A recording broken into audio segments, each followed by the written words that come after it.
Wabarakatuh. Bismillahi alhamdulillah. Wala hawla wala quwata illa billahil aliyyil azim. Ashhadu an la ilaha illallah wahdahu la syarika lah. Wa ashhadu anna Muhammadan abduhu wa rasuluh la nabiyya ba'dah.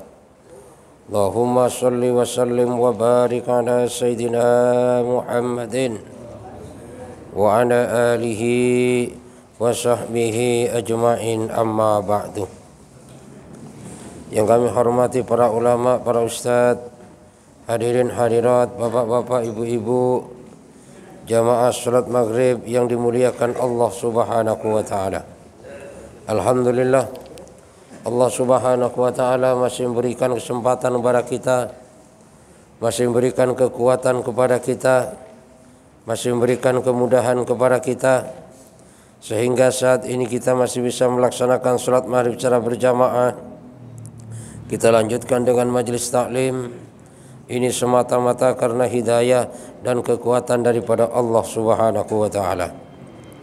Maka mudah-mudahan seluruh ibadah yang dilakukan diterima oleh Allah subhanahu wa ta'ala, menjadi sebab dosa kita diampunin oleh Allah, menjadi sebab dosa orang tua kita, mertua kita, keluarga kita, guru-guru kita, orang kampung kita, bahkan umat seluruh alam diampunin oleh Allah, menjadi sebab selamat daripada api neraka dan masuk surga tanpa dihisab oleh Allah subhanahu wa ta'ala. Dan mudah-mudahan juga yang masih sakit, punya penyakit, baik kita sendiri maupun keluarga kita, saudara kita, mudah-mudahan diangkat penyakitnya oleh Allah subhanahu wa ta'ala dan disembuhkan kembali sehingga semakin istiqomah dalam ibadah kepada Allah subhanahu wa ta'ala. Dan mudah-mudahan di antara kita yang masih banyak masalah diberikan jalan keluar oleh Allah subhanahu wa ta'ala untuk menyelesaikan masalah. Yang masih punya hutang, mudah-mudahan Allah mudahkan untuk melunasi daripada hutang-hutangnya.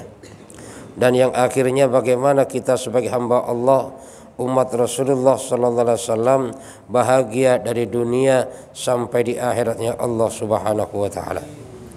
Kita lanjutkan kajian kita yang kemarin membahas masalah tasbit saat sakaratul maut. Tasbit qaulun sabit adalah perkataan yang kokoh, perkataan yang kuat, perkataan yang teguh di saat sakaratul maut.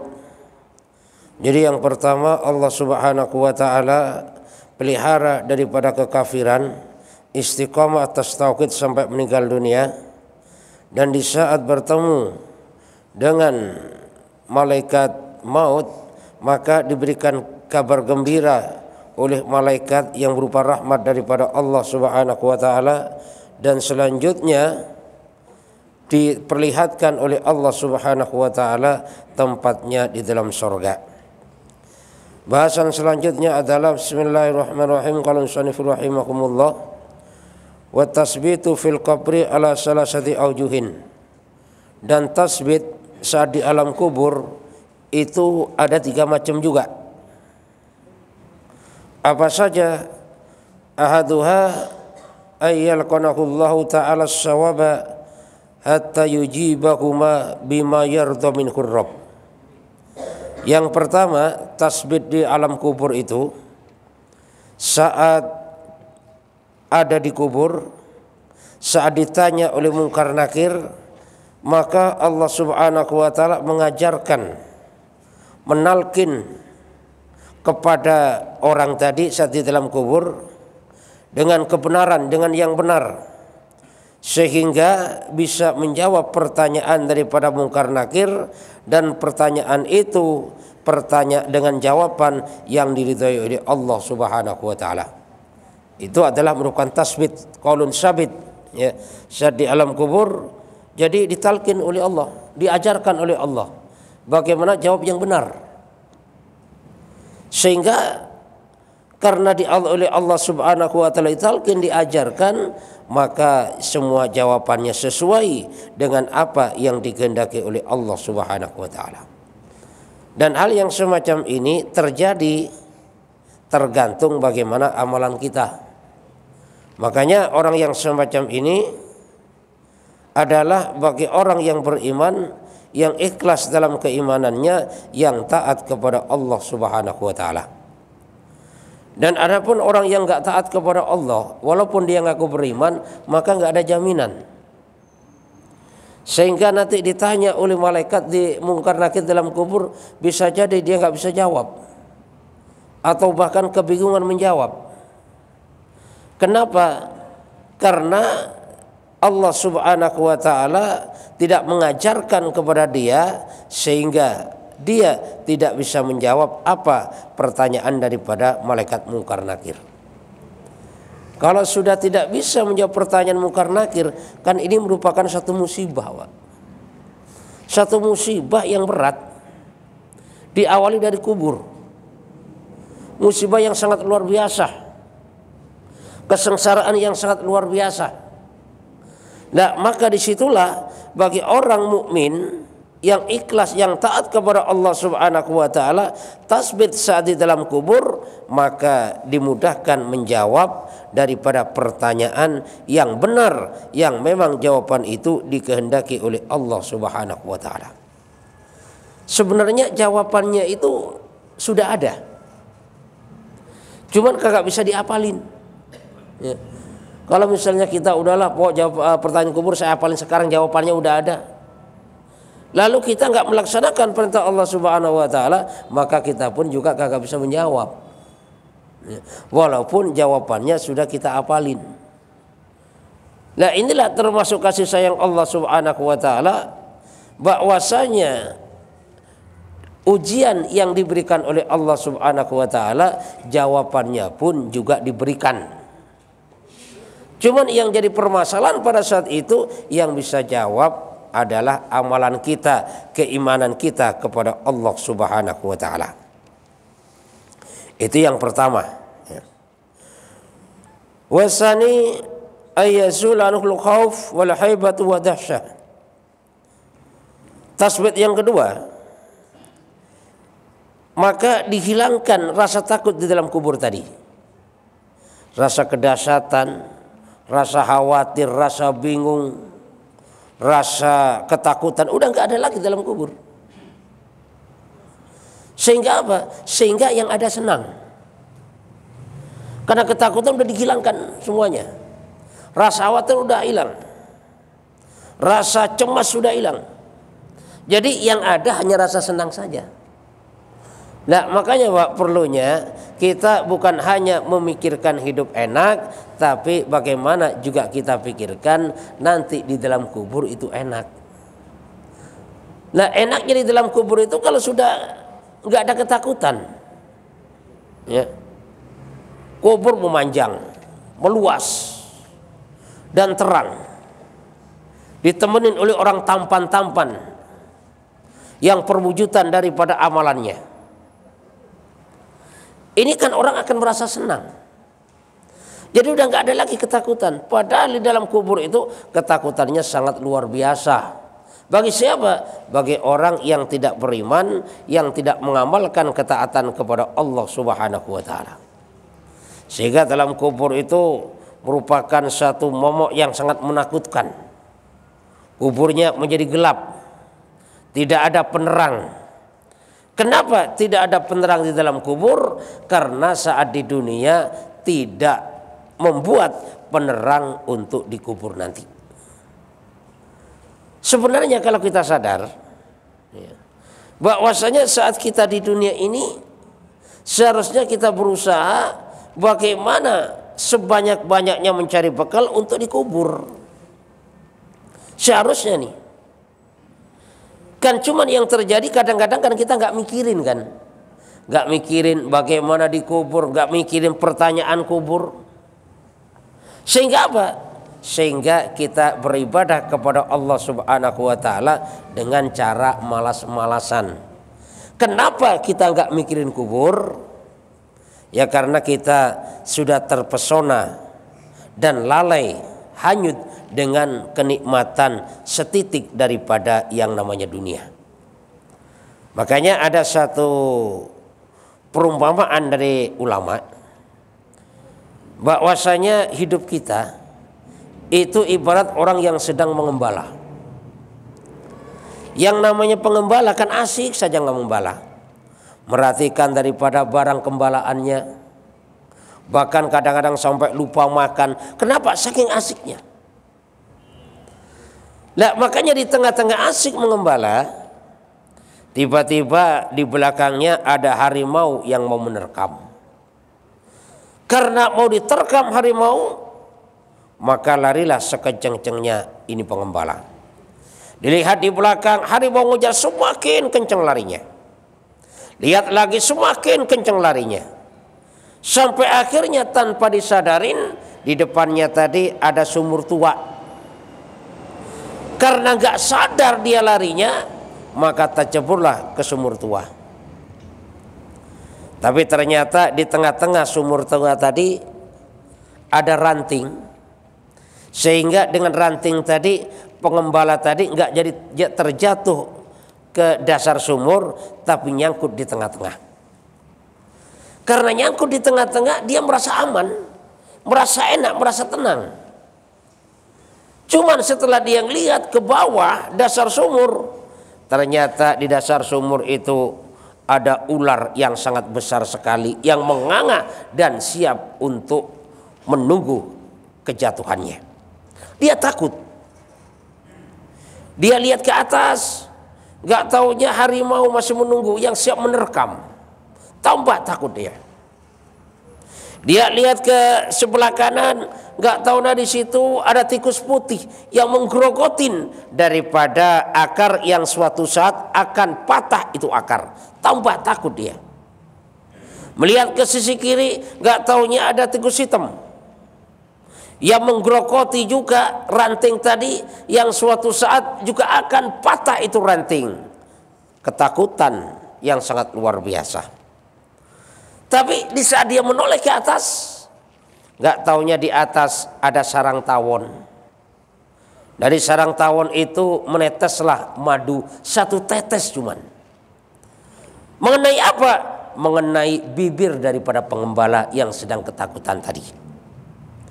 Karena mengenai bibir, maka dijilat oleh lidahnya. Dijilat merasa manis. Maka gara-gara satu tetes daripada madu yang dijilat terasa manis tadi, sehingga si pengembala tadi terlena. Udah gak menghiraukan lagi, udah gak mikirin ular yang ada di dasar sumur, gak mikirin harimau yang masih nunggu di atas, gak mikirin tikus putih, tikus hitam yang menggerogoti akar yang suatu saat akan jatuh, putus. Udah gak terpikirkan. Gara-gara apa? Gara-gara setetes madu yang jatuh ke bibirnya dan dirasakan sangat manis sekali. Itulah ibarat kehidupan kita. Bahwasanya kita selalu kejar-kejar oleh waktu. Nah, makanya akar tadi itu ibarat kehidupan kita ini. Sedangkan tikus putih ibarat siang, yang dengan siang tadi suatu saat umur habis. Tikus hitam ibarat malam, yang ibaratnya dengan bergantinya malam suatu saat umur habis. Harimau yang ngejar-ngejar kita tadi ibaratnya malaikat Israel. Dan adapun ular yang di dasar sumur tadi ibaratnya adalah kubur. Lah, setetes madu yang menetes ke bibir tadi ibarat kenikmatan dunia. Sehingga banyak yang terjadi dalam kehidupan kita ini gara-gara kenikmatan dunia. Padahal kagak banyak, kaya sih enggak, Pak. Gaji aja pas-pasan. Makan aja kalau udah tanggal tua kadang-kadang cuma sama garam, tapi udah terlena asik dengan dunianya. Sehingga apa? Sehingga dia lupa bahwasanya malaikat Israel selalu mengejar. Dia lupa kubur yang menunggu kedatangannya. Dia lupa dengan bergantinya siang dan malam yang suatu saat akan menghabiskan daripada yang namanya umurnya. Inilah kondisi kita saat ini. Kita lebih banyak terlena dengan setetes daripada madu tadi. Padahal Allah Subhanahu wa taala menciptakan nikmat, ada 100 nikmat. Satu nikmat ini Allah berikan di dunia. Makanya satu nikmat ini ya termasuk untuk seluruh manusia. Bahkan sampai binatang buas tidak memakan anaknya sendiri karena satu nikmat yang diberikan Allah tadi. Semuanya untuk tumbuh-tumbuhan, pokoknya segala makhluk yang ada di dunia ini hanya satu nikmat ini dibagi-bagi dengan seluruh makhluk yang ada di dunia ini. Yang 99 nikmat di mana? 99 nikmat rahmat Allah akan diberikan oleh Allah Subhanahu wa taala kelak di surganya Allah Subhanahu wa taala. Bisa bayangin, Pak, satu nikmat saja sudah kayak gini, Pak. Padahal dibaginya berapa miliar orang itu. Berapa miliar binatang. Berapa miliar makhluk yang lain. Ini satu nikmat cuman. Satu rahmat Allah. Bagaimana yang 99 besok yang disediakan oleh Allah Subhanahu wa taala di surga, kita maka gak bisa ngebayangin. Ya. Makanya jangan sampai kita terlena hanya sekedar nikmat dunia yang sifatnya sementara sampai akhirnya kita melupakan bagaimana urusan di kubur kelak. Karena yang namanya dunia ya ibaratnya misalnya ada lautan. Kita celupkan jari kita angkat, yang nempel di jari kita itulah dunia. Cuman kan kita kan nggak sadar, sehingga karena kita nggak sadar maka setiap saat, setiap hari yang kita kejar urusan dunia terus sampai akhirnya kita melupakan daripada akhirat. Padahal silakan ngejar dunia, silakan jadi pedagang, pengusaha besar silakan. Jadi pejabat, pegawai silakan. Tapi itu sifatnya sementara dan yang harus kita persiapkan adalah bagaimana kita nanti bahagia di akhiratnya Allah Subhanahu wa taala. Karena yang namanya kehidupan dunia, misalnya kita dapat banyak duit itu pun sifatnya sementara. Orang kagak punya duit sifatnya sementara. Orang sehat sifatnya sementara.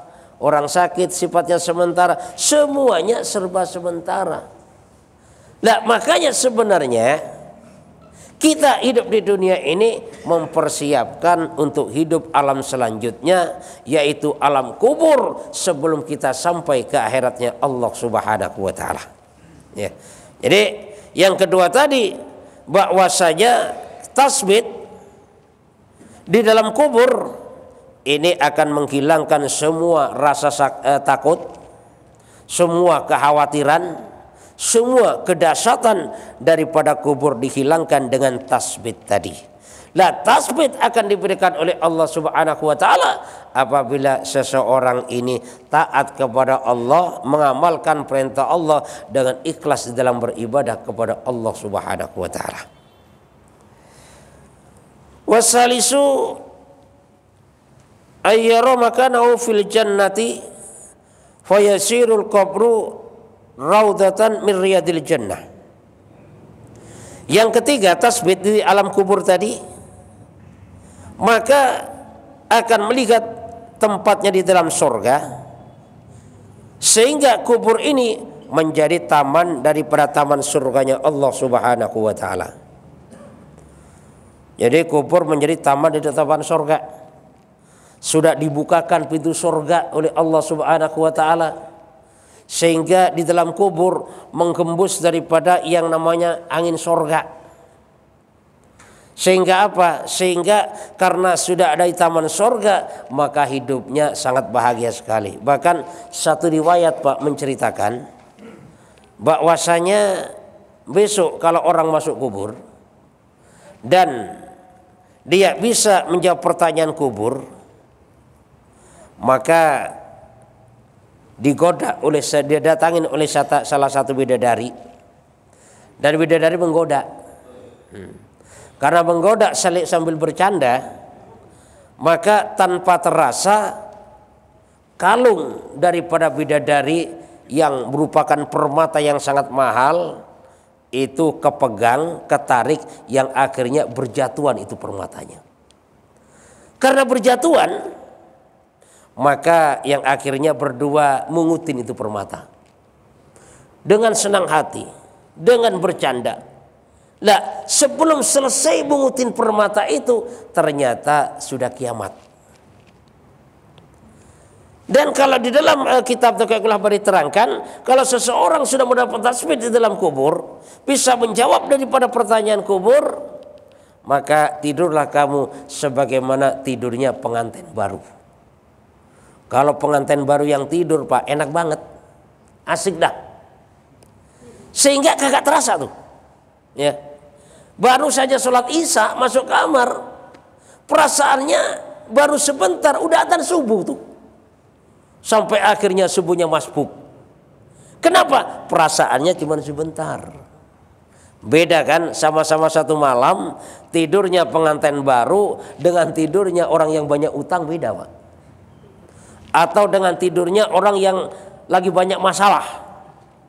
Atau tidurnya orang yang lagi berantem suami istri, beda banget tuh. Ya. Kayaknya lama banget ini malam nih. Tapi kalau pengantin baru yang tidur, rasanya cuma sebentar. Tidurlah sebagaimana tidurnya pengantin baru, sehingga apa? Sehingga terasa nggak lama sudah hari kiamat. Makanya keterangan yang lalu bahwasanya orang yang bisa menjawab pertanyaan kubur, doanya apa? Rabbi aqimis sa'ah.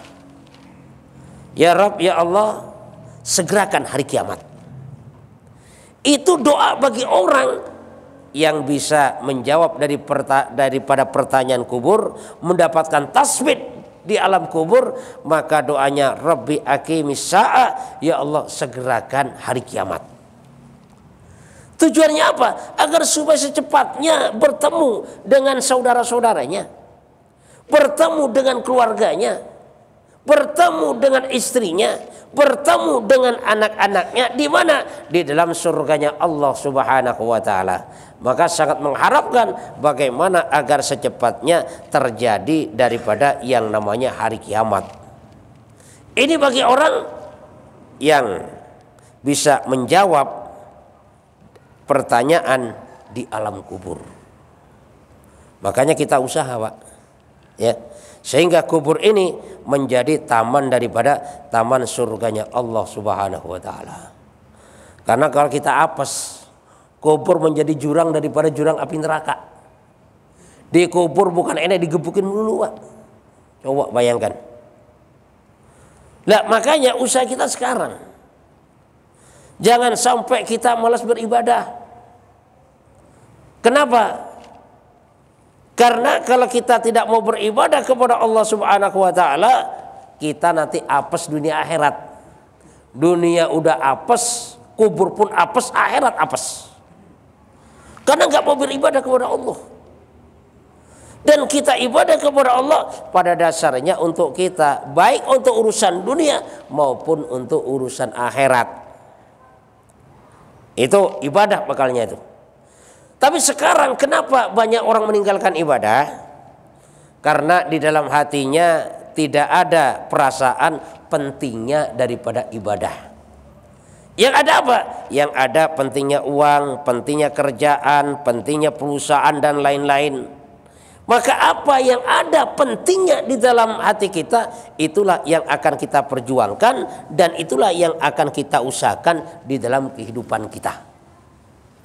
Nah, makanya perlunya kita tanam dalam kehidupan kita bagaimana pentingnya sholat, bagaimana pentingnya berjamaah, bagaimana pentingnya baca Quran, bagaimana pentingnya zikir. Supaya apa? Supaya masuk dalam hati kita.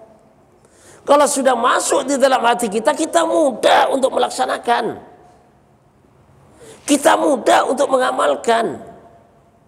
Lah sekarang kenapa orang berat melaksanakan sholat berjamaah, berat melaksanakan baca Quran, berat melaksanakan sunnah-sunnah Rasul? Karena di dalam kehidupannya tidak ada perasaan pentingnya tentang ibadah kepada Allah Subhanahu wa ta'ala. Sehingga yang dikejar hanya urusan dunia, padahal dapat juga enggak. Dari muda sampai tua, sampai kakek kerja melulu tiap hari. Tapi ternyata kaya juga belum. Lah kalau umur sudah 60 tahun Pak, coba bayangkan dah. Misalnya mau ngejar supaya kaya. Ini kayak-kayaknya loh ya, nggak akan tercapai. Akan tercapai kalau ngejar kaya akhirat dia. Sehingga nanti kalau dia sudah mengejar kekayaan akhirat, maka di dalam kehidupannya akan diberikan ketenangan oleh Allah. Yang namanya orang tenang Pak, hidupnya walaupun misalnya dia orang miskin, tapi pikirannya nggak merangsang kemana-mana. Dia orang miskin, sifat qanaah ada dalam dirinya. Dia miskin, sifat syukur ada pada dirinya. Sehingga apa? Sehingga hidupnya tenang, hidupnya bahagia. Nah, orang yang banyak pikiran, yang banyak keinginan, yang nggak mau bersyukur kepada Allah Subhanahu wa taala, jangankan orang miskin, orang kaya pun nggak akan tenang itu hidupnya. Kan?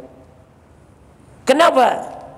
Karena hidup nggak tenang itu tidak mau memperbaiki hubungan dengan Allah Subhanahu wa taala. Sehingga dalam kehidupannya yang ada serba masalah. Maka selesaikan masalah dengan Allah, nanti semuanya bagaimana akan diperbaiki oleh Allah Subhanahu wa taala. Silakan Pak, balik ada pertanyaan.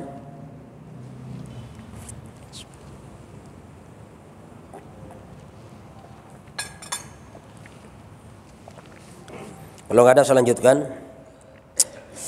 Bahwasanya bagaimana supaya agama ini kembali diamalkan oleh setiap orang, diamalkan oleh anak kita. Kenapa? Karena anak kita pun Pak, kita yang sudah ahli ibadah, ahli masjid, kadang-kadang anak kita masih jauh daripada agama.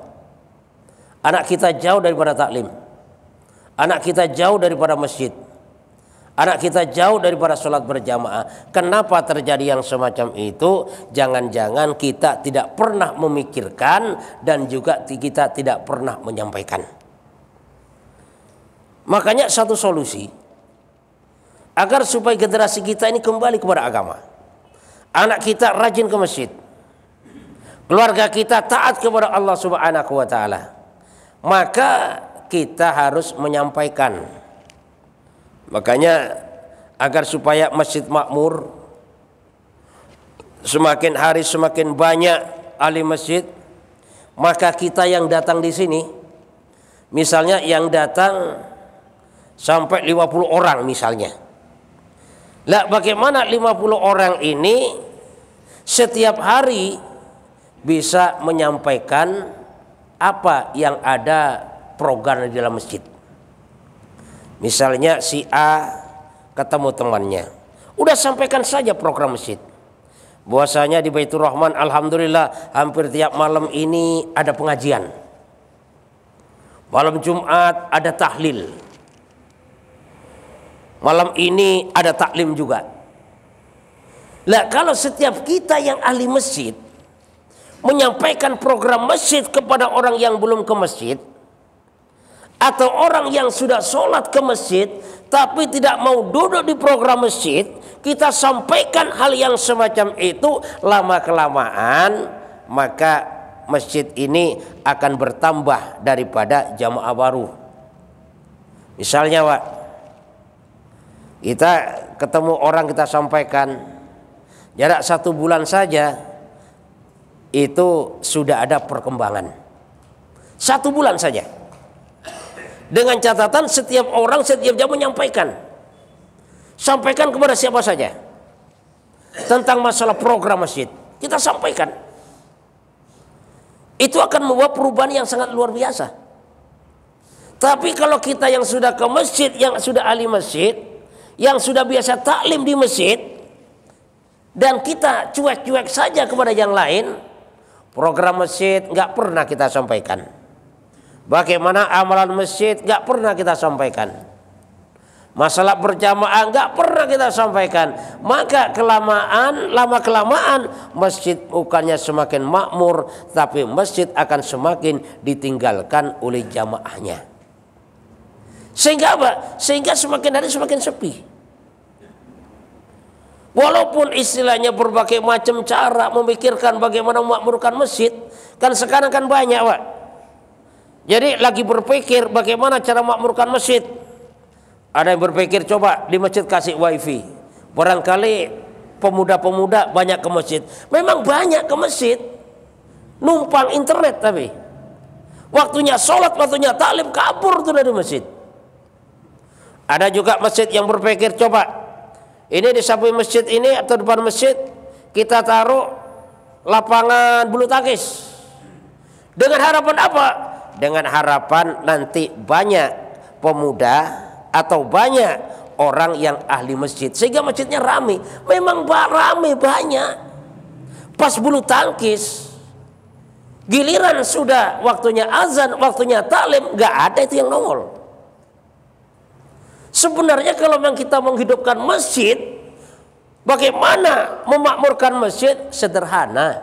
Gimana? Setiap orang yang sudah ahli masjid itu menyampaikan kepada siapa saja yang ditemuin, yaitu termasuk boleh juga istrinya, boleh juga anaknya, boleh juga ponakannya, saudaranya, tetangganya, bahkan teman-temannya siapapun, baik itu yang sudah sholat ke masjid maupun yang belum sholat ke masjid, sampaikan program masjid, sampaikan pentingnya makmurkan masjid, sampaikan pentingnya berjamaah. Kalau kita buat yang semacam ini, suatu saat orang akan berbondong-bondong mendatangi dan memakmurkan masjidnya Allah Subhanahu wa taala. Kenapa?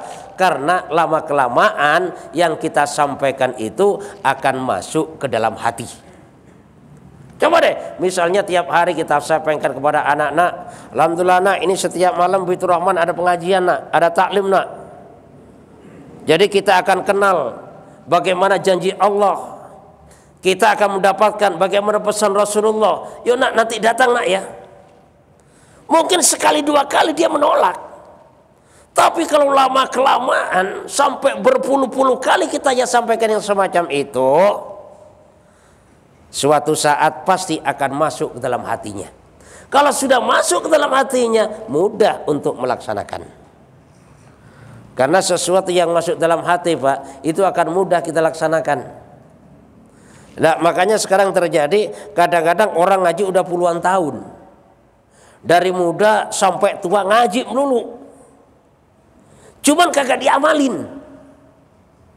Minum saya masih tangan kiri kadang-kadang. Kencing masih berdiri. Dengar adzan masih santai-santai nonton TV kadang-kadang. Kenapa terjadi yang semacam ini? Karena belum masuk dalam hati. Kenapa belum masuk ke dalam hati? Karena belum diulang-ulang. Sebenarnya Pak, satu materi itu kalau bisa itu diulang-ulang sampai berkali-kali. Sampai akhirnya apa? Sampai akhirnya masuk ke dalam hati. Ya ibarat iklan sajalah ya. Kalau kita nonton TV, maka kita lihat iklan. Yang ada dalam iklan itu pentingnya produk itu. Ada iklan pentingnya rokok. Bahwasanya kalau pakai rokok ini maka jadi laki-laki sejati misalnya. Padahal gambarnya dibungkusnya itu orang lagi penyakitan. Kasih keterangan rokok menyebabkan ini dan itu. Tapi karena iklannya gencar terus, maka walaupun ada peringatan, orang kagak terkesan, kagak dengar itu orang. Kenapa? Iklannya terus menerus. Beda, misalnya ada rumah makan. Bahwasanya rumah makan ini ada sedikit racun. Siapa yang makan di sini gratis sih rumah makan ini, nanti akan penyakitan. Kagak ada yang berani tuh. Kenapa? Nggak ada iklannya. Makanya perlunya iklan. Nah, agama ini harus diiklankan. Siapa yang iklankan? Kita yang iklankan. Kepada siapa saja? Kepada setiap orang yang kita temui. Iklannya apa?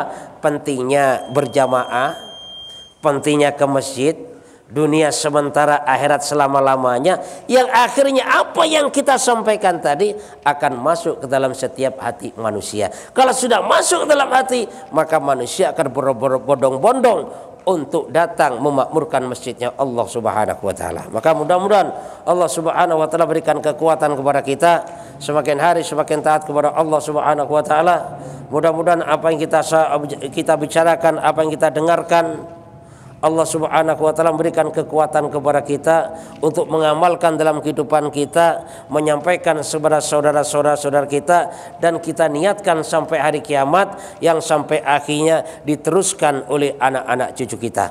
Subhanakallahumma bihamdika asyhadu an la ilaha illa anta astaghfiruka wa atubu ilaik.